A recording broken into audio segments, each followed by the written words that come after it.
Thursday night. After 20 years of marriage, my 39-year-old, attractive wife, mother of our 2 girls and the love of my life, dropped a bombshell on me. She told me she was going out on a date with a colleague from work the next night. Sarah and I were teenagers when we got married. We'd been together less than a year when she got pregnant with our daughter. We were crazy about each other, got married, and 7 months later, we welcomed Emily into our lives. Our marriage was filled with love, and we had 2 wonderful kids who adored both of us. I built my landscaping business from scratch, and it grew into a multi-million-dollar enterprise, giving us a comfortable and satisfying life. Never in a million years did I expect to hear something like that from her. It hit me like a ton of bricks as I sat on the couch with a glass of scotch while she told me that since the kids went off to university, she had been feeling depressed and unhappy. I thought we had the perfect marriage, so this news was a heavy blow. Sarah revealed that Ryan from accounting had been a close friend who had helped her through her depression, which was news to me. It was odd because she had never mentioned being depressed or even upset. The idea of my wife relying on another man to help her with her emotions was painful, but the fact that she wanted to be with him was devastating. Apparently, Ryan is married with 3 young daughters and is pretending to be some kind of counselor, when in reality, he's just a predator preying on vulnerable, married women. He sees them as easy targets because he knows they're susceptible and detached. Sarah said, "Michael, I can't keep this from you. I hope you understand, but I need to do this for myself. It might sound selfish, but just give me one night to see how it goes." I was furious and wanted to scream, but I knew how Sarah was. Once she made up her mind about something, there was no changing it. As she finished her announcement, I sat there with a blank expression, staring at her while she nervously sat across from me on the small sofa. The silence was unbearable as I refused to say a word. Instead, I calmly finished my scotch, stood up, and walked out of the room. Sarah followed me, pleading, "Michael, don't ignore me. Stop sulking. This is happening, and I had to tell you before anything happened. I would never cheat on you, and I need you to know everything. We've always been honest with each other." I looked at her, and she must have seen the rage on my face because she pulled her knees up to her chest and curled into a small ball. I went to our bedroom, packed enough clothes and toiletries for 2 days, and walked past Sarah to my car in the garage, not saying a word. She followed me, begging, "Please, Michael, don't go. It'll be okay. It's just one date, one night. After 20 years, surely you can give me that." I shook my head, unable to believe what I was hearing. That Thursday night, I checked into the Ritz Carlton hotel. Yes, the Ritz Carlton. $400 a night, and I didn't care. If I was going to suffer, I was at least going to do it in comfort.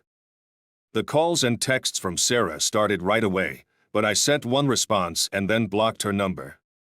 I told her I wouldn't be in touch until I returned home on Saturday after her betrayal. I'm sure that message hurt her. The next day at work, I had my secretary block all calls from my wife and instructed security not to let her into the building. I had my plan set and wasn't about to change it. I'm Michael Thompson, a man of action. People know me as reliable, someone who follows through, both at work and among friends.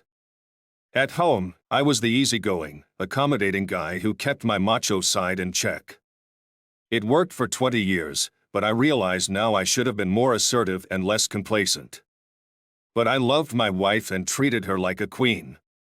I remember laughing at a quote once that now hits too close to home: "Treat her like a queen, and she'll treat you like a servant." Those words have become my reality, but I refuse to accept it. On Friday morning, I called my brother, a detective in Miami, and asked him for help. I told him what I needed, and he called James Foster, one of his colleagues who works as a private investigator. "James, this is Sergeant Walker. How are you, my friend? I need a favor. My brother needs your help tonight. Can you send someone to follow his wife and get all the information on this guy by Saturday morning? Run his numbers, get his address and phone number, and text them to me tonight. We also need pictures of them together if possible. It's urgent, but I owe you one, so I'll make it up to you. You need the perk's phone number and address tonight, and as soon as possible. We can dig up the rest of the photos and details tomorrow. What can you work with right now? Yeah, that's what we need. I'll send over the wife's address, the time she's leaving, and her date's name. I've been told he works at Brokers Unlimited and his name is Ryan, so you should be able to track him down easily. His wife gets home at 5 p.m., but we don't know when the date starts, so you'll need someone to leave the house before 5 p.m. to follow his wife when he picks her up. That's all we need for now. Send me the wife's address, and I'll handle the rest. Michael listened intently and smiled as his brother hung up. His plan was falling into place, and he was ready to confront his unfaithful wife. The situation required immediate action since time was of the essence. While Sarah and Ryan were out for dinner, Michael planned to visit Ryan's wife to explain what was happening and where their spouses were at that moment. Next, Michael called one of his old friends, Nick, to get the contact information for an escort service he used. Nick was going through a rough divorce and had no intention of marrying again, relying on an escort to meet his needs. Michael now understood why: no cheating, just sex, and likely cheaper than dealing with an unfaithful wife. The call went smoothly, and Michael arranged a night out with a young, attractive blonde. He added a $1,000 tip due to the unusual circumstances. Michael explained that he wanted a girlfriend experience, where the escort would act as though she'd been his loving partner for a long time. He made it clear that there should be no trouble, and if his wife happened to show up, the girl should not reveal that she was an escort but act as if she were someone he met that night. Michael anticipated that his wife would come and see them together. If she wanted a date with another man, he was prepared to reciprocate, but with a touch of sophistication. They planned to meet at a hotel, have a drink, and get to know each other before the fun began. Sarah, running her real estate business, had an open house every Saturday and never got home before 6 p.m. This Saturday was no exception. Flashing back to Thursday night, after Sarah declared her independence, she sat on the couch reflecting on their conversation, angrily addressing the empty room. I can't believe he acted so childish. The way he left without saying a word, what a jerk. Sarah tried calling and texting Michael, growing increasingly frustrated when he didn't respond until a single text message came through.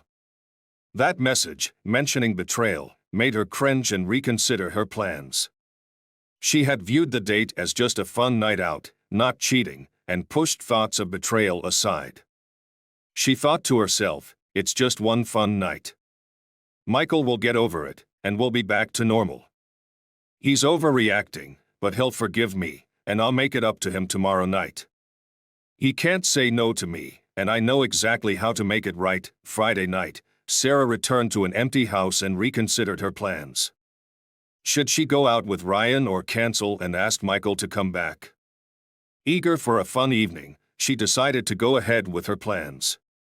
She took a warm bath, shaved her legs, applied a luxurious lotion, and sat at her makeup table, transforming her appearance into a sultry vision. She admired the sexy woman in the mirror and smiled as she finished styling her long hair. She took the tags off her short, sexy dress and hung it on the mirror. She pulled on stockings she had never worn for Michael and attached them to a new garter belt she had bought earlier that day. As she adjusted the stockings, she remembered all the times Michael had asked her to dress up sexy. A pang of guilt struck her as she recalled Valentine's Day when Michael had given her sexy lingerie from Victoria's Secret and how she had reacted, questioning if he thought she was a slut and refusing to wear it. She stood still for a minute, contemplating how she had bought herself these provocative stockings for another man. The guilt didn't linger long. She quickly dismissed it and focused on her plans. She slipped into the silk dress, zipped it up, and was pleased with her decision to go without a bra. The result was stunning. She stood before the full-length mirror, admiring her long legs in black stockings and high heels. Her ample breasts jiggled beneath the dress, and her prominent nipples pressed against the thin fabric. Oh my God, I look like a little slut, but this is so much fun, she thought. I can't wait to see Ryan's reaction. But I should be clear, no sex tonight, just dinner and dancing. Sarah tried to convince herself that tonight's date with Ryan was just that, a date, and nothing more. But deep down, she knew she was battling some strong urges. The excitement about the evening had consumed her thoughts for the past month, and tonight was finally going to happen. Despite Michael's seemingly childish behavior, she was determined to enjoy herself. Sarah was certain Michael would understand and let her have this night because he always allowed her to do as she pleased. She loved him for that. Then, Michael's final phone call came in. He was giving Sarah one last chance to stop this runaway train and salvage their marriage. It was difficult for Michael to swallow his pride and make this call, but his love for Sarah remained strong. He was prepared to compromise his dignity, humiliate himself, and plead with her to reconsider and cancel the date. Sarah felt a twinge of nervousness and guilt when she saw Michael's name on her phone. She had just admired how sexy she looked in the mirror and knew her intentions were far from innocent. Yet, she really needed to hear from Michael, to make him understand and accept her decision. Michael, thank you for calling. I miss you so much and love you so much. When are you coming home, baby? Sarah said, her voice tinged with a mix of guilt and desperation. Hi, Sarah. I love you too, and that's why I'm calling. I miss you so much, and my heart is breaking because of what you're planning. I'm begging you, don't go on this date. Please stay home, and I'll come to do whatever you want. I promise I'll make you happy and be the man you want me to be. If I'm falling short somewhere, I can fix it. I just want to be with you. Can you please cancel this date and save our marriage? Michael pleaded, his voice breaking with emotion. Hearing the tremor in Michael's voice, Sarah felt a pang of pity. It sounded weak and pitiful, which gave her an undeserved sense of power. She knew he loved her deeply and that Michael would forgive her if he understood her feelings. Their shared history, their children, and his love felt so strong, she was sure they would be together forever. Oh, Michael, I love you so much, and I can't wait to spend the rest of our lives together. I need to do this tonight, and it's not about our love for each other. It's just one night for me to go out and do something impulsive. Please understand and give me this chance, and I promise I will be yours again forever. I know you're hurting, and I'm sorry for that, but you're making too much of this. It's just dinner and a few drinks with a friend. Nothing will happen, and I'll be home tomorrow, ready to be your wife again. I love you, Michael, but I have to go, she said, tears welling in her eyes. Sarah wanted to hang up but heard Michael's desperate pleas as she ended the call. She wiped her tears, trying not to smudge her makeup, looked at herself in the mirror, and turned back to her reflection. I'm sure he thinks I'm being a bitch about this, but Michael, I'm sorry. I have to do this for me. Please don't be angry. She fixed her hair, adjusted her lips, spritzed on some perfume, and tried to push Michael out of her mind. Back in his hotel room, Michael stared at his phone after the call ended. The anger inside him flared up again. He had just begged his wife not to go on this date, and she had essentially told him this was happening, promising everything would be fine tomorrow. Grief overwhelmed him as he realized he had lost her, the only woman he had loved and been close to for the past 20 years. Meanwhile, James, the private investigator, was parked in his white van across the street from Michael and Sarah's home, observing as Sarah pulled into the garage shortly before 5 p.m. An hour later, he saw a car pull into the driveway. James recorded the license plate number, made a few calls, and 10 minutes later sent Walker and Michael the information they had requested. The home phone number and address were delivered to Walker and Michael's phones before the couple had even left. When Ryan entered the house, he noticed the sadness in Sarah's eyes. He realized she was feeling insecure and guilty about the situation, a common reaction from wives suddenly questioning their actions. Knowing he had to act fast, Ryan employed his skills to manipulate her. He liked a challenge and was determined to use his experience to change her mind. It's okay, Sarah. We don't have to go through with this. I completely understand. You can't go out with someone alone, even just for dinner or a movie. Your husband wants to protect you from predators, but if he only knew how much I care about you as a friend, he might feel differently. I'm disappointed we can't be together tonight, but I understand, Ryan said, offering comfort and reassurance. I was really looking forward to spending time with you and trying out that new restaurant. I've got an idea. How about we just grab dinner together, and then I'll drop you off at home. I'm sure you won't mind if you hang out with a friend for a while. His nonchalant attitude made Sarah feel reassured that having dinner was perfectly fine. Besides, she was already dressed up and, deep down, she was eager for the outing. At 7 p.m., James watched as the couple drove off towards a downtown restaurant. He promptly informed Walker and Michael of their location and continued to update them throughout the evening. Taking photos was easy, and James spent the next 4 hours capturing every moment of their dinner. He snapped shots of them holding hands as they entered a dance club, dancing, kissing, and acting like a loving couple. He even recorded videos of them slow dancing, where Ryan's hand wandered over Sarah's backside, caressed her breasts, and shared intimate kisses on the dance floor. James sent all the photos and videos before sunrise the next morning.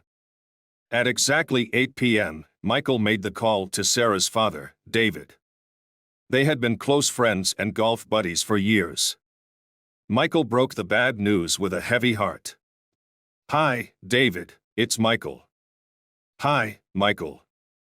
Are we still on for golf this Sunday?" "I'm not sure. I've got some bad news." "Hi, David. It's Michael." "Yes, Michael. What's going on?" "At the moment, your daughter is out on a date with a coworker. I thought things were fine between us, but she told me she needed more and started seeing this guy. You know I care about you and Linda, but I can't overlook this. I consider our marriage over. She's breached our prenup, and that's something I can't forgive. I wanted you to understand the reasons behind what's coming. I'm sorry it had to end this way." "Michael, are you saying she's with someone else? Are you certain? This doesn't sound like her." "David, I've hired a private investigator who's currently watching them. While we're talking, she's out with that guy. She's betraying me, our marriage, and our kids right now. I'm sorry, this is tough for me, but I respect you and wanted you to know the truth. I'm so sorry, Michael. Please don't do anything rash. I know she loves you, and maybe there's a chance to work things out. I'm sorry, David. I'm done. I'll call you soon. Maybe you two can figure it out. Let's plan for next Sunday. It sounds like it's going to be a rough weekend." After getting the address of the traitor from the investigator, Michael drove 20 minutes to Ryan's house to meet his wife, Lydia. She looked puzzled when Michael asked if she was Mrs. Carter, Ryan's wife. The 30-year-old mother of 3 answered the door wearing tight jeans and a lacy top that accentuated her well-endowed figure. Michael forced himself to maintain eye contact, trying to stay composed. "Are you Mrs. Carter, Ryan's wife?" "Yes, is everything okay with him?" "He's fine, trust me. He works with my wife. May I come in for a moment?" They sat in the living room while Michael delivered the distressing news. "Mrs. Carter, I'm sorry to say this, but right now, your husband Ryan and my soon-to-be ex-wife are on a date." "Yes, my wife told me just yesterday she needed more and that Ryan had been so generous that she felt compelled to repay him. Are you sure this is the right person?" "My Ryan usually plays cards on Friday nights." "Mrs. Carter, I wouldn't be here if I wasn't certain. My private investigator is watching them as we speak. I have photos and videos to show you, but I wanted you to be aware of the situation. I felt terrible leaving her in tears, knowing that this affair might ruin their marriage. But that's the choice Ryan made. Saturday morning arrived. Michael poured himself a cup of the hotel's specialty coffee, savoring its pleasant aroma as he relaxed in his comfy bed. However, the comfort quickly turned to disgust and bitterness when he opened the pictures from the private investigator on his phone. The only silver lining was that Sarah had returned home by 1 a.m., and there hadn't been any sexual activity that night. Michael's rage surged as he reviewed the images of his wife's betrayal. Tears welled up as he watched the video of their kisses and Ryan's hand on Sarah's backside. The sight shattered any hope of reconciliation he had left. He also noticed Sarah's stockings, a gift he had given her months ago, and remembered her indifferent reaction to it. Her betrayal and disregard were unbearable, overwhelming him with a mix of humiliation and inferiority, which eventually morphed into anger. Apparently, Ryan had convinced Sarah to extend their evening beyond dinner and visit his favorite dance club. This choice marked the downfall of her marriage, and deep down, she had known it was wrong but went along with it anyway, wanting to experience it just this once. With tears in his eyes, Michael felt a sadness unlike anything he had ever known. He had shed tears when his mother passed away and mourned for friends who were no longer around, but this pain was something he had never imagined. As he replayed the video for the third time, pausing at the moment when Ryan was groping her and showing off her stockings, he shouted out into the empty room, "You're going to pay for this." He pondered over it, realizing that while she hadn't slept with Ryan, her actions were still unforgivable, disrespectful, and a complete betrayal of their marriage. On Saturday afternoon, Michael met Candy at the hotel at 2 p.m. They spent the next 2 hours getting acquainted. Michael had been clear about what he wanted, and Candy seemed like the perfect fit for his plans. They arrived back at his house just after 4 p.m., and by 5 p.m., they were in bed together. Before joining her, Michael placed a note he had written for Sarah on the front door. It read, "Sarah, last night you broke our marriage contract and wedding vows, not to mention my heart. Since you broke that contract, I no longer consider us married. Yes, legally we're still bound, but the contract is over, and now we're both free to do as we please. I plan to take the master bedroom as this is my home. You're welcome to use any other room in the house, but my bed is no longer yours. Your clothes and belongings are in the guest rooms.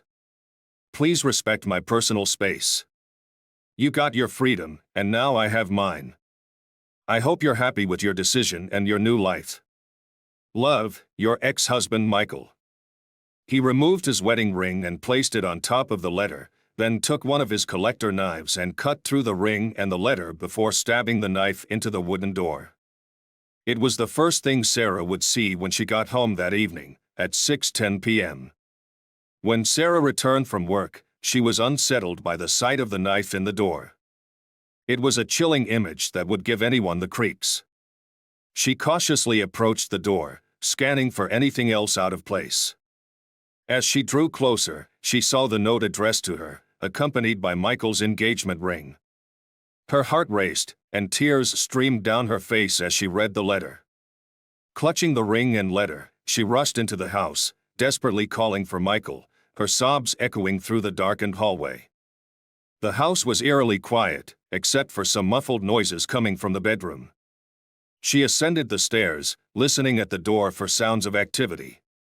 Anger and disbelief overtook her as she opened the door to find a young, attractive woman riding her husband, her large breasts bouncing with each movement.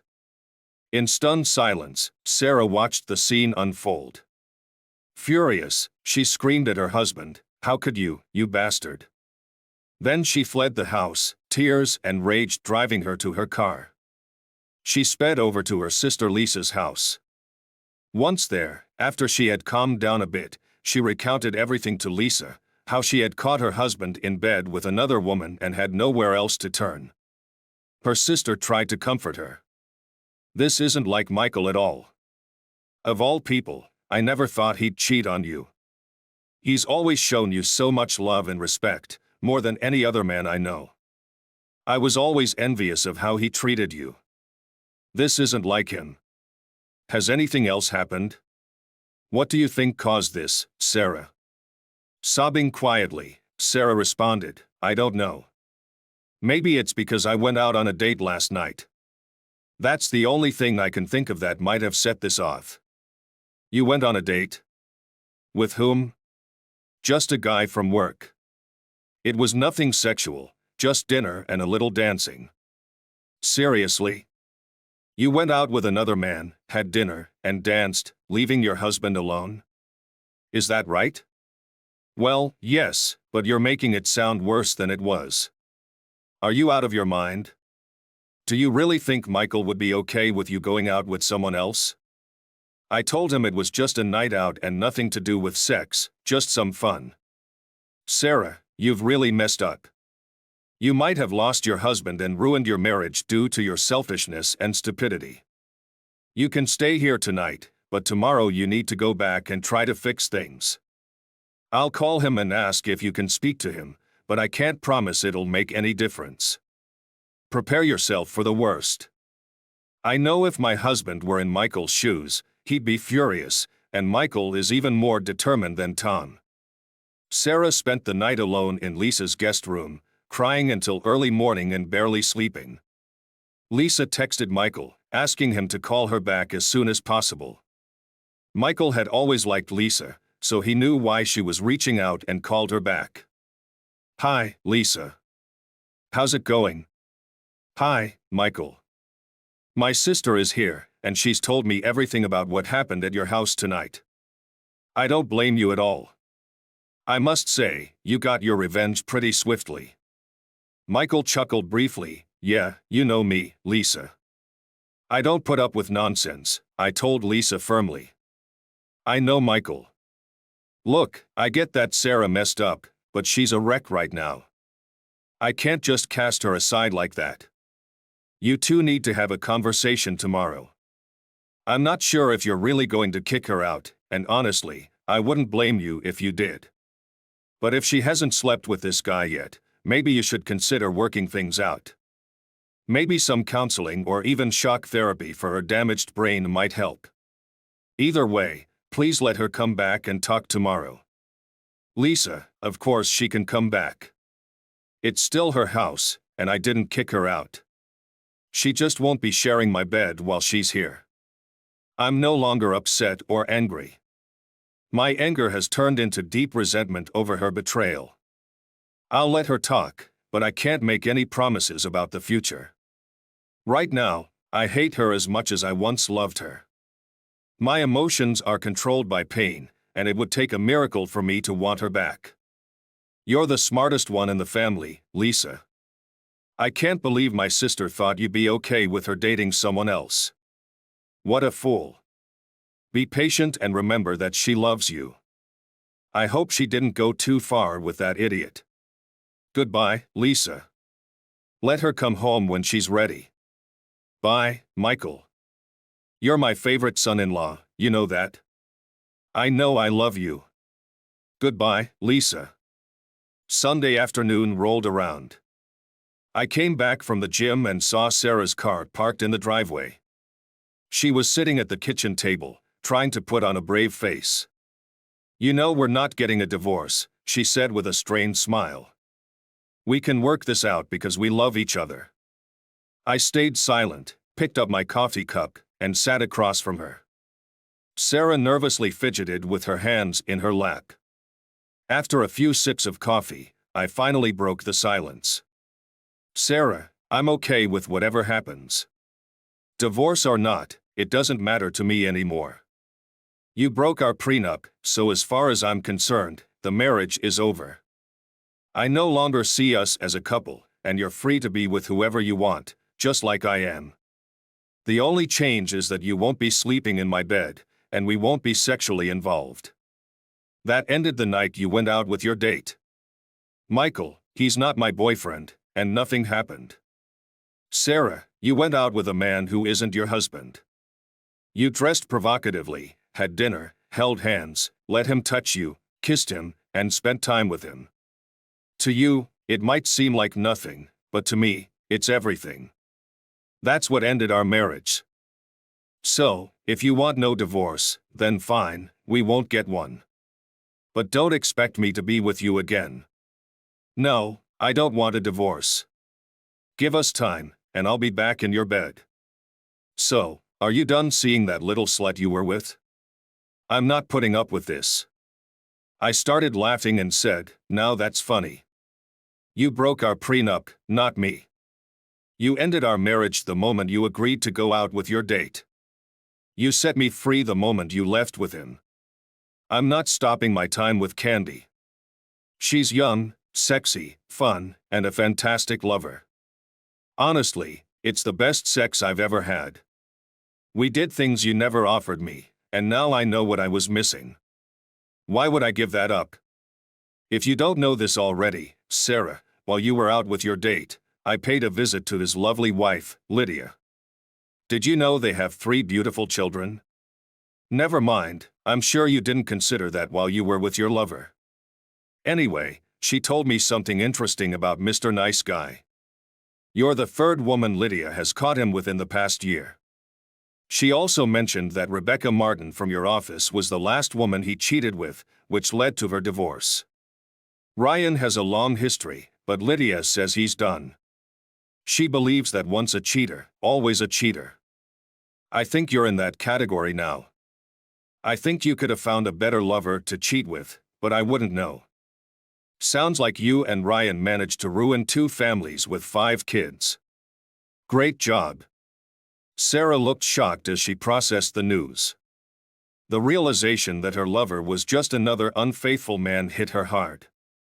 Her anger at herself was palpable, and learning about Ryan's history left her horrified. She lost control, her frustration boiling over. Michael, he's not my boyfriend. You have to stop saying that. I can't believe you went to her house and told her he was cheating. My God, it was just dinner. You're really cruel and hurtful. And what about you? I countered. Having another woman in my house is inexcusable. This has to stop. It was just dinner. Have you forgotten about the dirty dancing, kissing, and touching at the club? I promised Lydia copies of all the photos and videos, so she'll have evidence when Ryan tries to downplay it. I know you think it's not cheating, but in the real world, it's exactly that. Betraying your marriage by being with someone else is cheating. When are you going to understand that? So, you think I'm cruel and hurtful? I'm curious, how do you define what you've been doing? Loving and caring? No, I'm not giving up my time with Candy. If you can't handle that, you don't have to stay. No, Michael, I want you to stop seeing her and be with me. I promise I won't see anyone else. Oh, you promise? Funny how your promise to be my wife and forsake all others turned out to be worthless. Sarah, if you don't like our arrangement, you're free to leave or get a divorce. Maybe you can move in with your lover since he'll need a new place to stay too. You two deserve each other. Well, you could stay here or maybe move in with your sister Lisa, I said coldly. I'm sure she'd be thrilled to have you there. You'd be a great role model for her girls. Michael, are you going to stop seeing that woman? Don't you love me? Don't you want us to be together again? Sarah, it's too late for that. The moment you told me you wanted to be with another man, you destroyed everything. Do I still love you? Yes, but my trust is shattered. How can I trust and love someone who so easily walked away from our marriage? No real man would tolerate his wife being with someone else, but you went ahead and did it anyway. You made it clear you were going to be with another man, regardless of my feelings. Now you need to face the consequences of your actions. I want to be with Candy, a young, sexy woman who offers me things I never knew I was missing. Seeing me with her must be hard for you, but now you know some of my pain. Payback can be harsh, but you brought this on yourself. As for divorce, that's your decision. We can live together as housemates and see how things go, or you can agree to the divorce, and I'll have the papers ready in a week. Your words mean nothing to me right now, I said firmly. Sarah understood the gravity of my tone and knew not to push me further. For the next month, I brought Candy home every weekend. We were together in bed multiple times a day, and it was exhilarating. She made me feel good about myself and helped me regain the confidence that Sarah's betrayal had eroded. Sarah hated the weekends and begged me to stop seeing Candy, but I didn't relent. Sarah would leave as soon as Candy and I arrived on Saturday night and wouldn't return until Candy was gone. I had Sarah text me after Candy left. I must admit, part of me enjoyed the revenge and the pain it inflicted on Sarah. But as time passed, I started to feel guilty. The excitement with Candy was purely physical, and the cost was becoming too much. After Sarah came back on Sunday night, I told her I wouldn't be seeing Candy for a while and that I was looking for someone else to be with. Sarah begged me to take her back and stop seeing other women. "Michael, you've punished me enough. Every week, I had to watch another woman come into our home and be with the man I love. The pain is unbearable, and I can't stand seeing you with someone else. Please, give me another chance. I know I can't compete with a girl like that, but I can give you love and everything no one else can." Her plea took me by surprise. "Love?" I asked, incredulous. "Do you even know what love is? Love isn't about turning your back on your spouse and dating other men. You broke that promise the moment you decided to be with someone else. So, no, I don't think you understand love, and you can't give away what you don't truly possess. But here's what I'll do. I won't date anyone else until we have counseling. If we can work things out, maybe there's a future for us." Sarah leaped off the couch, hugging and kissing me fervently. "Thank you, baby. I promise I'll make it up to you." "Not so fast," I warned. "I'm not forgiving you yet. I'm just giving us one last chance before I make a final decision about your cheating." "Michael, don't say that. You love me, and I know we'll always be together. Can I sleep with you tonight, please?" she asked, kissing me. "No, not yet. I can still see the images of you with that other man in my head. The memory of you kissing him and letting him touch you haunts me constantly. I'm still furious at you for hurting me and wrecking our marriage. You're lucky our children don't know about this, otherwise, I wonder what they'd think of their mother. I'm still angry, and we'll take our time with counseling. I've made an appointment with Dr. Reynolds for Tuesday, and we'll start the painful process of reliving all this twice a week for the next 3 months. It's the same therapy you read about in stories, just as painful and tedious." I had to revisit the affair and listen to endless discussions. Life would have been much simpler if you had stayed true to our vows, but I suppose that was too much to ask. After 3 months of counseling, we made some progress. Sarah realized the extent of the pain she caused and understood my reaction. She complained about the revenge sex, but I reminded her that she had broken our prenup, giving me a free pass to do as I pleased. She eventually accepted that, though she was still unhappy. The counselor gave me a hard time about my revenge, but I didn't care. I would do it again if I had to. I let Sarah back into the house with a postnuptial agreement. She agreed to forfeit everything if she had any extramarital affairs. She accepted a GPS tracker on her phone, allowed me access to her email and text messages, and promised complete honesty with no cheating. I made it clear that any infidelity, emotional or physical, would result in her being kicked out. She promised never to let another man flirt with her and to remain faithful. Even though Sarah was determined to prove her love and commitment, I couldn't shake Lydia's words from my mind. Once a cheater, always a cheater. A year later, things were somewhat back to normal, but I kept a closer watch on Sarah, knowing the possibility of it happening again. Her sister Lisa and I worked together to make sure Sarah stayed on track. Ryan's divorce had cost him dearly. His wife had kicked him out, took the house, and received alimony and child support for their 3 kids.